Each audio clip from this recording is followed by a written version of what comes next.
This video is going to be long because I have to get it through your head, and I have to double down on what I'm saying and triple down on what I'm saying until you hopefully see the light. This is the video. This is the important one. This is the one beginners and average and above average players should watch. This might be the best I can.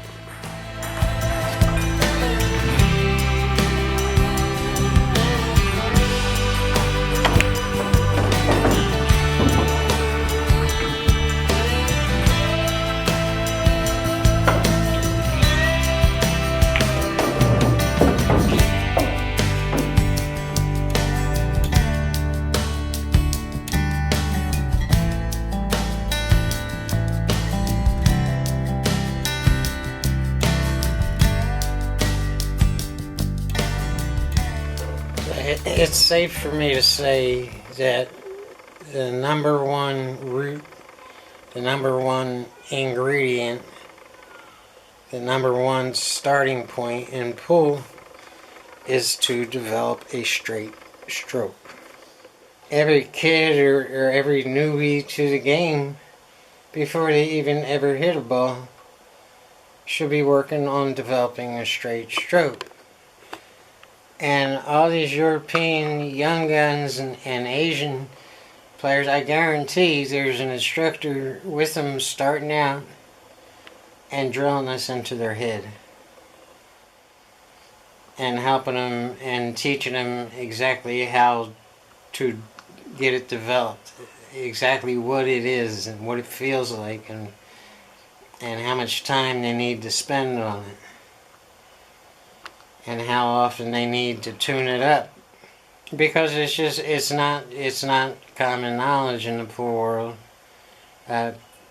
People fall in love with the game, but they just want to play. And the minute that you tell them there's work involved, is a minute that they don't want to hear it. They don't want to work. What they want is a magic pill, and there ain't none. And the people coming to the internet on YouTube trying to learn the game are just looking for the secret. There ain't no secret. They don't want to be told that, okay, the secret is you gotta put a lot of hard work into this. And so if you're going to spend the next 8 years of your life working hard, why would you choose pool? I mean, why not be a pediatrician and make yourself a fortune? Why not go to college? Why not do something that has money in it and there's not so much ignorance and greed and selfishness? So people say, well, yeah, what they're doing is pretty amazing, but it can't be that hard. I mean, look how easy they make it. What they don't see is that it took years and years and years and years of work to make it look easy. And so, and this is the reason videos like I'm doing here don't get many views. Nobody wants to hear that they have to sacrifice and work. Nobody. I don't want to hear it. I just want natural talent, which it brings up a whole nother topic. Does natural talent in pool actually exist? I think some people have the genetic makeup of being very coordinated, and they also have the genetic makeup to learn faster than average. People even have the genetic makeup to analyze their thoughts and to work on it. You might not see them working on it, but they had to work on it. And so to the public, it makes it look like, well, here's this guy, all these league players, they suck. And here's this guy over here, he's a pro, and he's great. So what's the difference? This is everything I just said. The league player just wants to play. He wants to be out with his friends. He wants to pick up chicks. He wants to drink. And he doesn't want to be told Well, if you want to be better, here's what you got to do, and it ain't it ain't a whole lot of fun. And there's a place for that. There's a place to go out and hustle and be with your friends and laugh and count your money and all that stuff.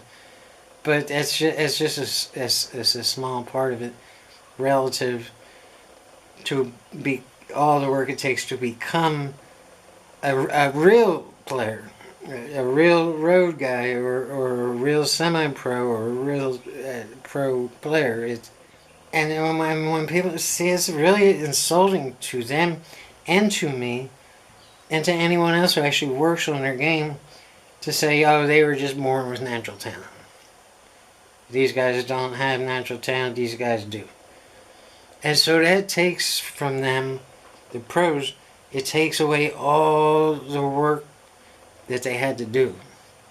It's not fair to them to say, oh, you just got lucky, your parents had great genes. And it's a horrible thing to do to someone who really gave up their whole life and worked hard to get to where they are. It's an insult. I'm not going to harp on it anymore. If you're a new player or even a brand new player, my best advice is to get your stroke straight, because everything you do with a stroke that's not straight is creating horrible habits in your game, and they're going to be really hard to break if you ever break them at all. There's a line on top of the rowel that separates the wood on top of the rowel from the cushion and the cloth of the rowel. And in my next clip, you'll get to see a better view. You can easily tell when your stroke is going wonky when you're not keeping the shaft of the cue on the line straight down the middle of the shaft and showing you exactly where your stroke is going wrong on the follow through. Not cueing up to the cue ball, but cueing through shooting the ball and cueing through the cue ball. So in this case, the center diamond right here is representing the cue ball. And the most important thing you want to watch for is if your stroke is going wonky after that diamond. In the old days, back in my day, now it was before my day actually, they used to practice their strokes with Coke bottles back when Coke bottles were glass. And if they were using the opening of the Coke bottle as the point of contact for the cue ball, and then following through on the pretend cue ball to the end of the bottle, or even close to the end, and then stopping, then they had the whole concept right. And that's why it worked for a whole lot of. And someone today could make some kind of updated version of that with the camera inside and just pinpointing and evaluating their stroke right down to the tiniest little flaw, and even play it back for them in slow motion so they could see exactly where they're going wrong.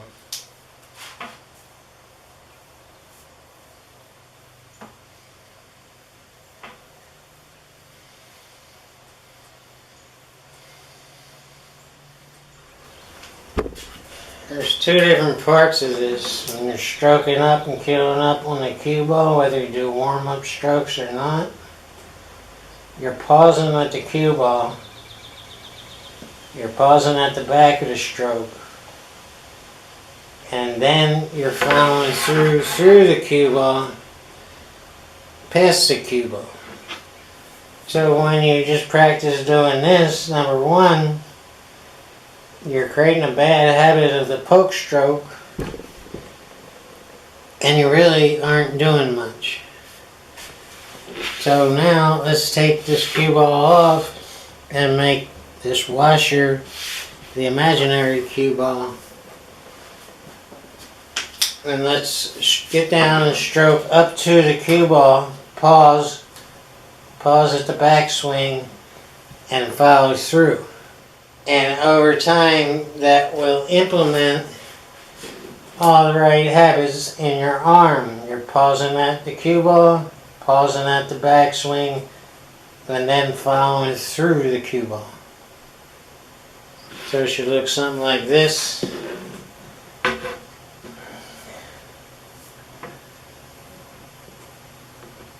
Pause, and shoot, and follow through. Otherwise, you're going to develop what's called a poke stroke, a retainer stroke, a recoil stroke, whatever you want to call it. And all together, you're going to create a really bad habit of pulling back on your cue after you shoot. And really, the most important part of the stroke is when you're following through the cue ball. You're not touching the cue ball from here to here, and now you are touching the cue ball, and what you'll see in many players is that's when the stroke will go bad and off the line and crooked and tight and just plain ugly. And I just showed you a way to practice your stroke and to get it straight and to pinpoint the flaws at home if you don't have a pool table. Chances are you're not going to go out and rent a pool table and pay for it and do this drill, because it's really not much fun at all. It is very insightful though. So if you do have a pool table at home, I highly, highly, highly recommend shooting long straight-in shots and really analyze what's going on with both the cue ball and the object ball, because that'll tell you where your flaws are, whether you're accidentally putting left-hand English on the cue ball and deflecting it to the right, or putting right-hand English on the cue ball and deflecting it to the left. Watch the path of the cue ball after making contact with the object.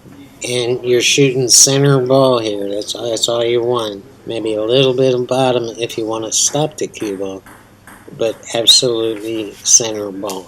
Cue up for center ball.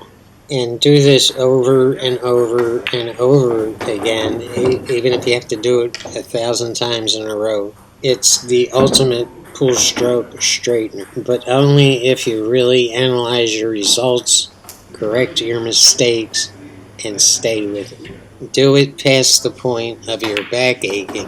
Do it when you're certain your stroke is straight and it's becoming an ingrained muscle habit, a muscle memory. And when you're nailing the shot many, many times in a row, you're going to come out with a straight stroke. And now, again, it's back to the player who does not have a pool table at his house or her house. And I'm about to show you a way where you can go out and play a match, a league match or a match with your buddies, and work on your stroke at the same time. If it's rack here on, go ahead and rack the balls, but stop on the rail on the way back up to the top of the table to break the balls. And 1 or 2 times check your stroke. Now, if your opponent is racking for you and you're at the top of the table, stop before you break him while he's racking the balls and check your stroke 1 or 2 times. On the left-hand side of the table, you want your bridge hand to be on the meat of the table or on the wooden part of the top of the rail. Otherwise, you're not going to be able to make a good bridge. And do this the right way with the pauses and everything between each game. And what do we have here? I made the 6 on the break. Kind of a weird layout. I can see 1 potential problem, maybe 2, depending on how well I play position here. And for those who 8-9 ball, we have another rack coming of 8 ball. Yeah, so this is going to be a long video here. I tried to stun it over, but I hit the 3, and I don't think I was meaning to do that. So now we're going to have a problem with the 3. And we have kind of a wonky shot on the 2, so I tried to draw it back and hit it too hard, and now I have a wonky shot on the 3, just like the 2. Getting on the 4 might be a devastating issue. Now we'll figure something out. I haven't played the combination. I didn't have to do that. I could have, well, it would have been difficult to get on the 4 anyway you look at it. Now I have a bank on the 3. You might as well pack me in. I'm ready to go home. I'm done. Well, John surprises people like that and gets positioned on the 4 ball. I'm playing with my break cue here, so don't expect much with the cue ball. Yeah. All I gotta do is stop at the 5, and I'm on the 8. And I think I'm going behind the 8. And I'm going to go to the short side of the 9 here because I'm going to have a little bit of an angle. It's okay. And this is screwed up 2-pack, so bear with me here. Yeah, all I had to do was bounce off that rail, try not to get too close to the 9 ball. Didn't have a whole lot of room to work there. Kinda scary, but hey. Yeah, and again, I'm going to enforce, if you're right-handed, you want to go around to the left side of the table, coming back up to the break area of the table. If you're left-handed, you want to stop on the other side of the table, because you're going to have more meat as you're walking back up to break the ball. You know what I'm saying? I'll elaborate on that and show you. Yeah, see, if you're right-handed, that's where you want to stop on the rail before you go back up and break. I mean, that's the shot I saw. If your opponent is patient, you can check your stroke again once you're at the top of the table. And I don't know what I was saying, but I promise you this, I'll be working on whatever it was. A little bit of a harder break, worried about the scratch, made a ball, made a couple balls. Don't ask me what they were. It's like 2. Yeah, going around behind the 3, and I actually hit the 3. And I just couldn't stop on the other side of the table. I had to go the long way to do it, but here we are. Kind of a difficult shot here, speaking of long straight-in shots. Oh, and I just rolled that ball. That would be dangerous on a super tight table. And, oh, well, that was kind of cool. I went 3 rails, but yeah, I'm done. I'm going home. No, I'm not going home. We've only just begun. Yeah, I'm screwed. It's an easy safety, right? Yeah, I can play safe here and try to get Whitey up behind that 8 ball, but that's not going to be easy either. I got nothing. I'm going to try to bank it in the corner. And I think I come close, sort of. So I didn't get on the 8 ball, but hey, that's the way it goes sometimes. So, yep, between every game, and stop at the cue ball, stop at the bridge on the backswing, and then follow through the cue ball. And just make it a habit, and soon enough, you'll not really have to think about it. It'll be automatic. It's probably going to take you about a month if you play every day or 5 days a week, just to make it a subconscious habit. And you're every once in a while you're going to have to figure out, what's going on with my stroke, and you're going to have to tune it up and tweak your habit and just fix it up and do this between every single game, and you'll be able to tell if something's off. Just keep it straight, shoot straight, over and over and over and over. So it's like a robotic,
Yeah, this is a losing game here against Justin Bergman, which is who I'm playing in my twisted head.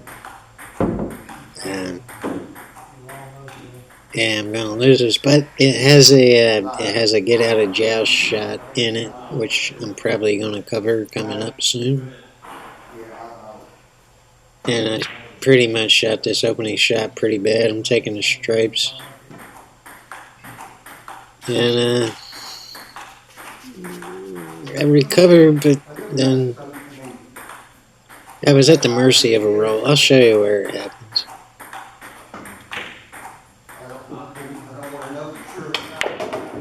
I should have shot that Ralph first to get back down on the 15, but I didn't.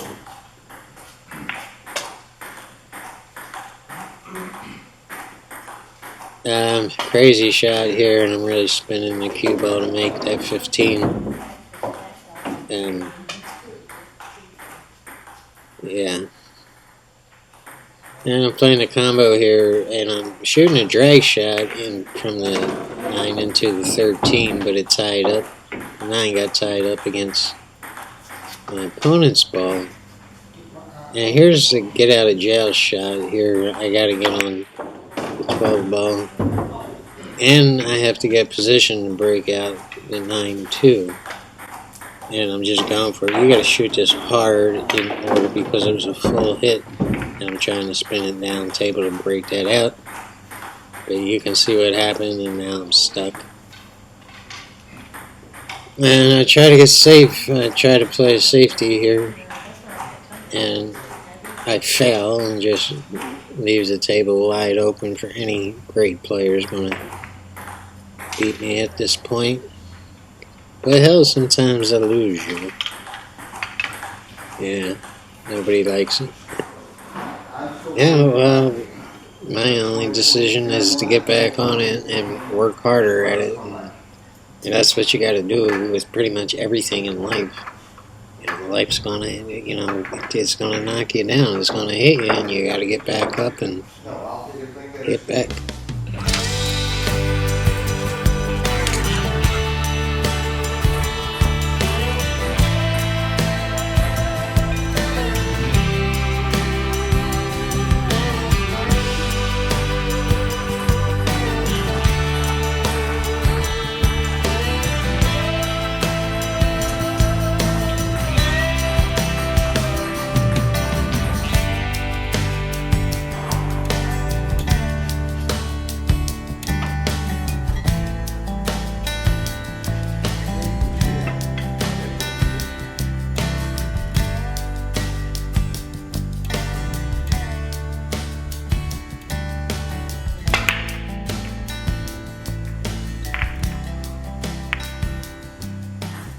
Well, that was a terrible dry break.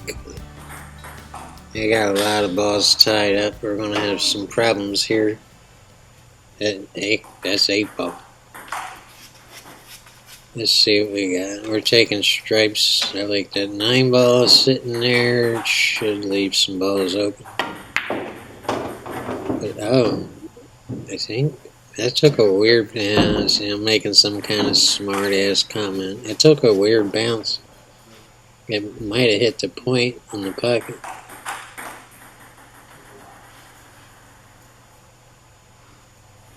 Apparently I have a clear pass for 14, and that sets me up to break out this cluster right where the rack goes.